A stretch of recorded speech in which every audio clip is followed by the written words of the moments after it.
Today we are going to begin reading after the introduction that we read yesterday.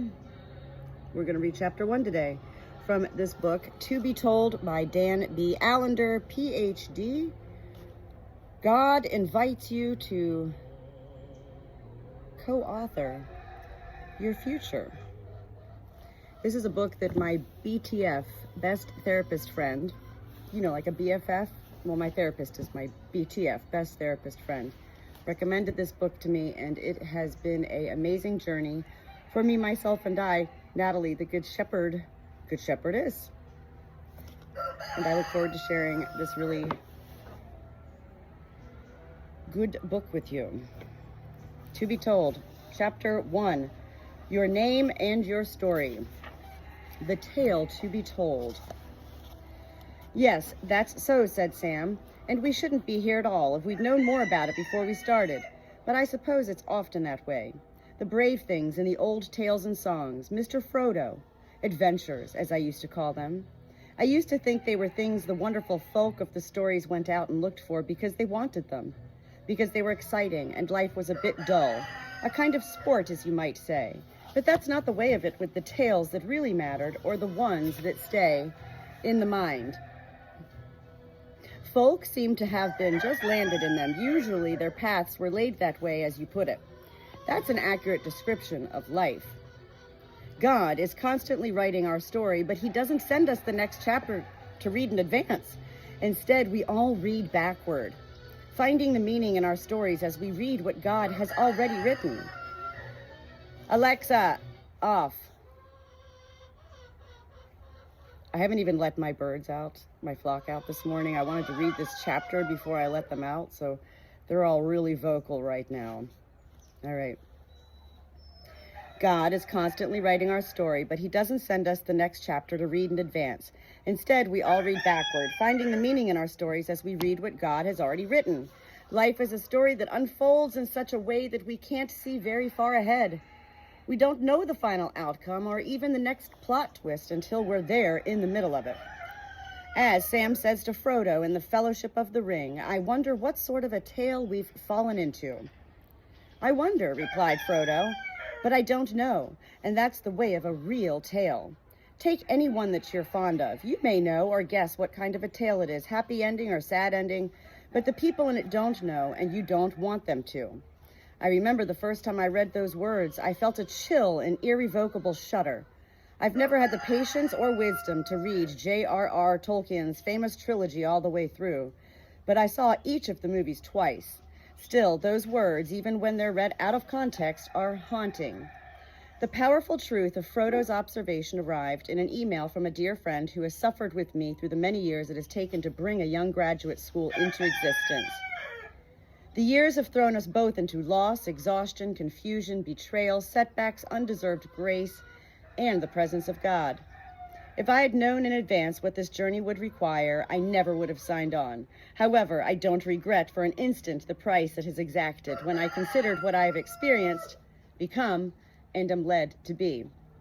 As Frodo says, the people in the story don't know what type of tale it is. We can make a guess, but only the author knows the outcome. You are a story. You are not merely the possessor and teller of a number of stories. You are a well-written, intentional story that is authored by the greatest writer of all time, and even before time and after time. The weight of those words, if you believe them, even for brief snippets of time, can change the trajectory of your life. In fact, those words will call you to a level of co-authorship that is staggering in its scope and meaning. God is my creator, and I am his creation. When I make this statement, I hardly ever meet with any objections. Adherents of all great monotheistic religions believe God is our creator. When we consider God to be our creator, we place ourselves in a position for comparison to other entities. We are part of his creation, as are the stars, the sea, centipedes, and squash. Furthermore, we are beings who bear the mark of his being. Those who hold to the authority of Genesis, I say that humanity is marked with a uniqueness that sets us apart from all of creation, no matter how great or small, odd or glorious. Man and woman are made in the image of God. Humankind is the apex of creation. God is the potter, and we are the clay. Even the word human, derived from the Latin word humus, meaning dirt, shouts loudly about our origin. We are dirt. The name Adam in Hebrew means red, the color of clay. God shaped, molded, and formed us to reveal something about himself. He is a being who loves to reveal and who invites us to join the process of revelation by calling us to ask, seek, and knock. God always intended for his children to join him in completing creation. We are not inanimate entities that merely reveal glory, but living stories that are meant to create glory. Perhaps the best way to start getting in touch with your story is to consider the various characters, both major and minor, who make an appearance.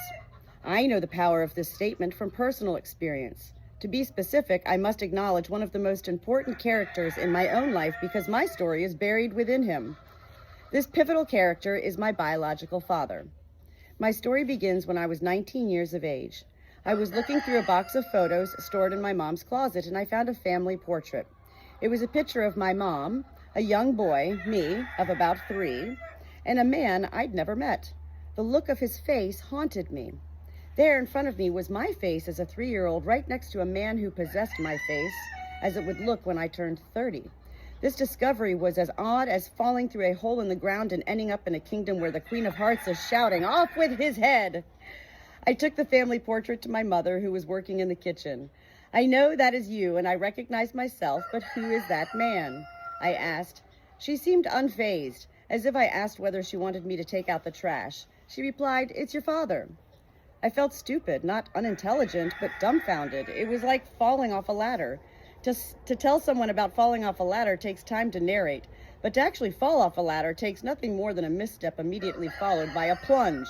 The fall takes no time at all, yet like any traumatic event, such a fall takes forever. Time slows down and the thud comes well before the fall is even registered. Standing in the kitchen with my mother, I fell and hit within a millisecond, but it has taken me 3 decades to finally name what that means. I pointed to the man my mother identified as my father. "You mean the man sleeping upstairs?" She said, "No, he is your stepfather. The man in the picture is your biological father."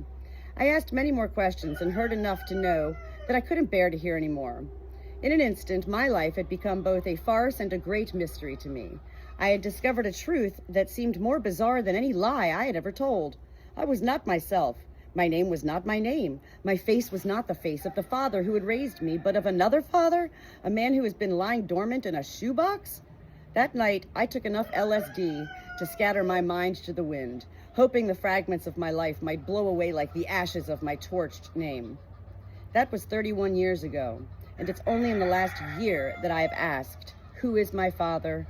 What is my name? Why is my story written with such dark and thick strangeness? Do I really believe that God not only wrote my story, but that he also loves my story? What might I become if I believed that God is both my authority and my author? What does it mean to co-author my story with God? Is he the author? And am I the translator to another language? Do any of those questions even matter? I know one thing for certain. I need to meet my father. I need to find out where he is buried and learn if I have any cousins or other relatives still alive. I need to know my story. And there is a reason for this quest. It is a profound and central theological question. Who am I? And what does it matter that I am me? I'm not advocating a return to the 60s quest for self-identity and self-fulfillment. This is a search not for fulfillment, but for narrative. It is not enough to find a self. Instead, it is imperative to search for one's story. It is not I who must be found. Instead, it is God who is to be found. He waits quietly, passionately, and winsomely within my story. All I must do is ask, seek, and knock.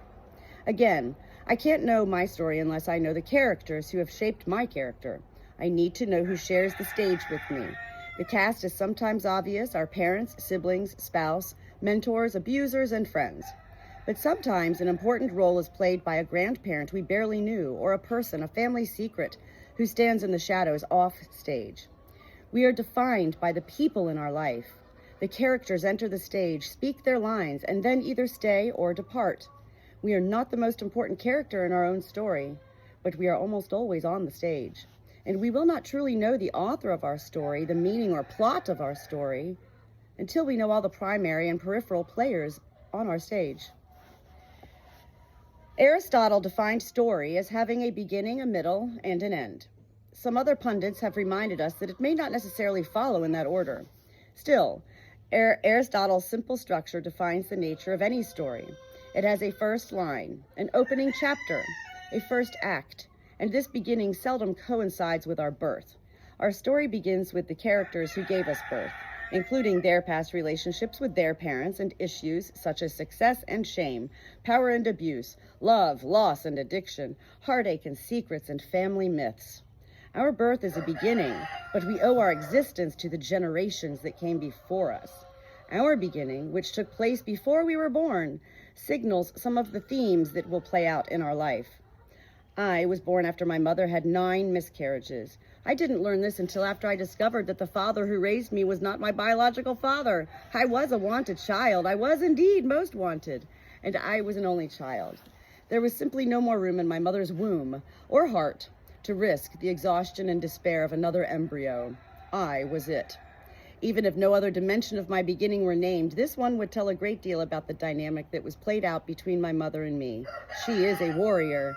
She is a tough, resilient survivor. But when I was growing up, she depended on me and looked to me as her reason to exist. I was more important than her marriage and even her life. This is a portion of my life's plot. Both your plot and mine are formed in the circle of relationships into which we were born. Our plot includes the age or unique situation at the time of our birth. It also involves the tension of the tragedy that is our lot inherited from the fall. A plot is a thematic merry-go-round that circles in and out and around the curse of creation and makes movement from the beginning to the end of a ride on a roller coaster. Remember, the narrative unfolding of beginning, middle, and end does not always march in sequence. In many ways, the plot of our life is the story of humankind. It is about how we came to be who we are, our creation, how we lost ourselves in the fall, what it means to discover the name God has written for us, redemption, and how the ending of our story reflects the great consummation of God's story, His coming. Our plot is an encounter with the heartache and dreams and desires related to our personal tragedies, the events of our life that occur between fall and redemption, and ultimately glorification. Every life is under the curse, a consequence of Adam and Eve's turning from God to embrace the delectable lie of evil. The most dramatic moment in the history of humanity, other than the second, Adam's faithful surrender to the cross, thrust humanity into the course of sorrow, loss, and harm. Every woman will labor with loneliness, every man will struggle with futility. It is written into the plot of the earth. As a result of Adam and Eve's folly, we all have been cast east of Eden. We live as aliens who know we are not at home and whose plot always involves efforts to rise above the tragedy of our condition. We seek a way to return to an Eden that will bring resolution and peace. We are looking for our Eden and the intimacy we would have known with our heavenly parent had we not disobeyed. At the same time, we are trying to make sense of the earthly parents we have been given, and we are simultaneously trying to understand our time, face, and name. In other words, we are trying to make sense of our story. One wise person said anonymously, "Adversity introduces us to ourselves." And adversity comes in too many forms to number.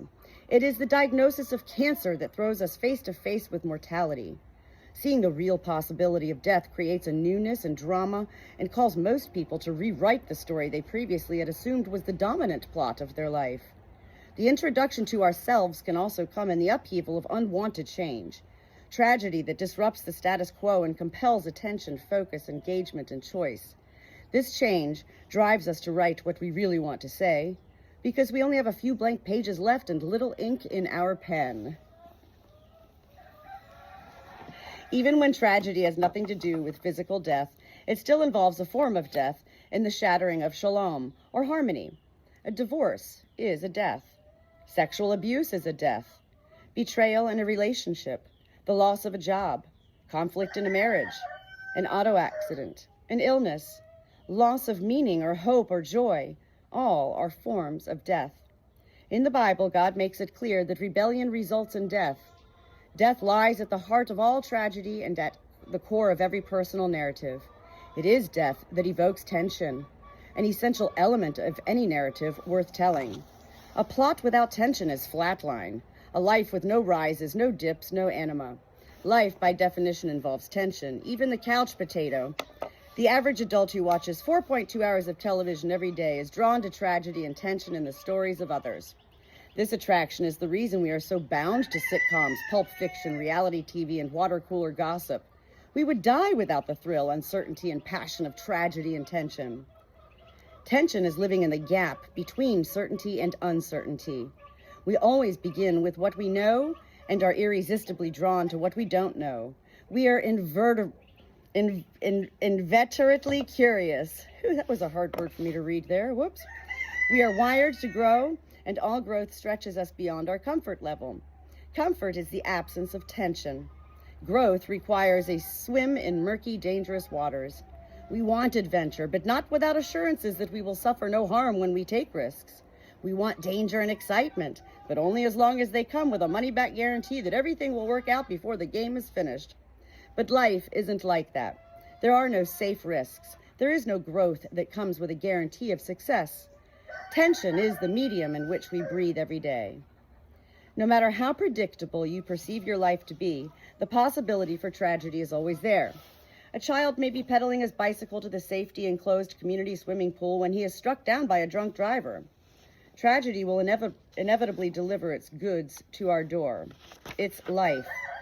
Tragedy gives movement to our story as we attempt to change or give meaning to our taste of death.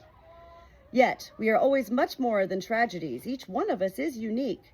We have a different name, face, and body from any other person who might be grappling with the same tragedy. Two young girls might have lost their fathers in a drowning accident. Both face tragedy, but do they share the same kind of tragedy? And will both of their lives be marked by that violent intrusion? The answer to both questions is yes. But what if one girl had been sexually abused by her father while the other girl had a sweet and gracious father? Our story is always marked by the unique plot we have been given. As we engage the inevitable suffering of life, we develop patterns of response that eventually become themes, not only of how we relate to our world, but of how the world relates to us. A pattern for the sexually abused girl who loses her father might be to cut herself off from others and live a fantasy of a new and better life. Due to her past abuse, she is relieved that her father is gone, yet she is utterly alone because he was the only person who pursued her. In her ambivalence and flight from harsh reality, she might turn to books to find relief, meaning, and hope. As she wrestles with her tragedy, she will develop certain patterns of response, such as isolation, inward reflection, habits of reading or writing that mark her life. This girl will not grow up and find her husband at a monster truck rally.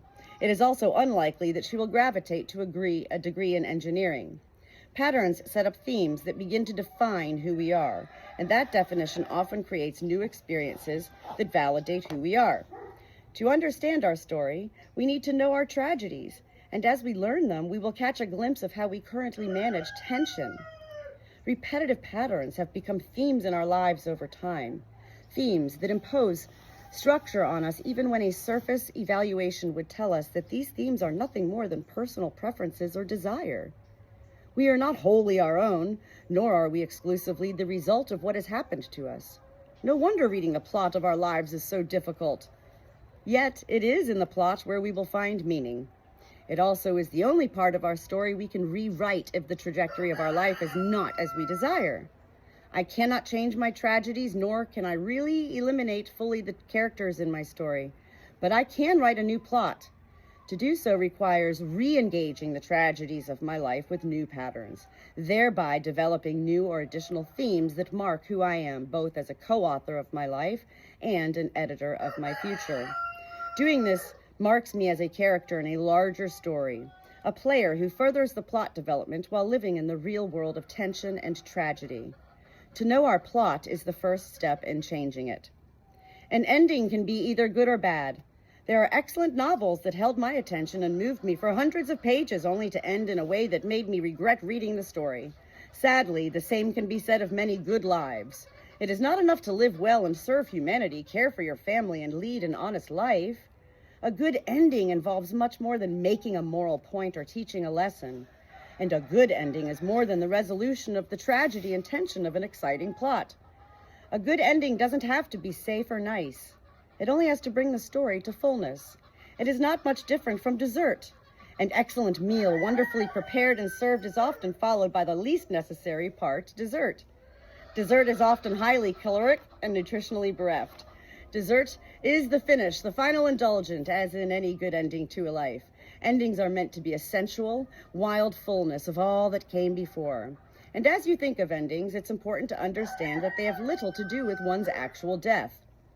We all believe we can't die because we simply have too much left to do.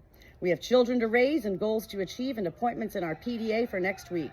There is obviously a natural resistance to considering one's own death. But what I am saying is far more than I don't want to face the fact that life will not last. The harder question by far is, does my life really have meaning? No matter how I try to escape the reality of death, I know I'll die. But do I really know what meaning my life is meant to have?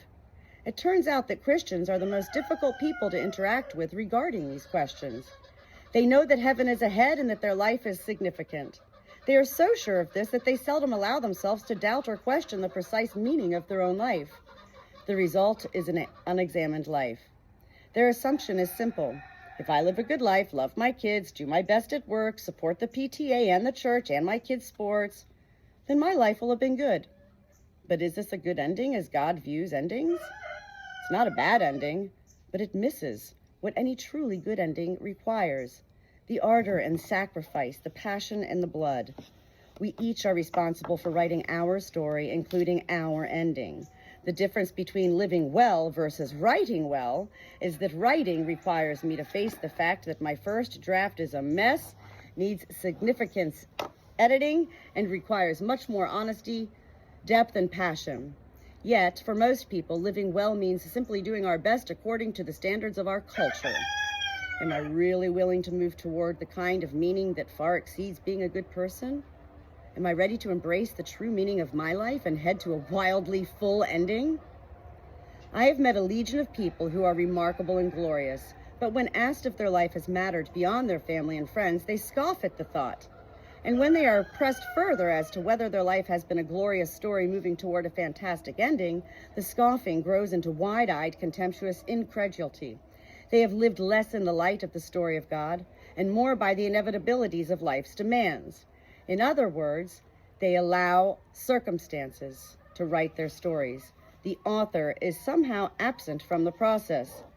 A good but unexamined life will be high on duty and not likely to celebrate the odd paradoxes, the ironic coincidences, and the humor of being dirt. Remember, we are clay. Adam wasn't named Red by accident. So why don't we see our life as a great story and its ending as compelling and life-changing? My life is a play, a drama, and it will have a final line that sums up and completes all that has come before it. I write my completion in the way I choose to spend my life. We are called to co-author the ending according to the themes that the primary author has penned for us. We are called to take up our pen and follow him.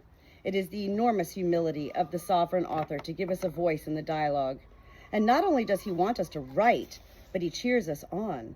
He writes, allows us to co-author, and then is mesmerized by what we write with him.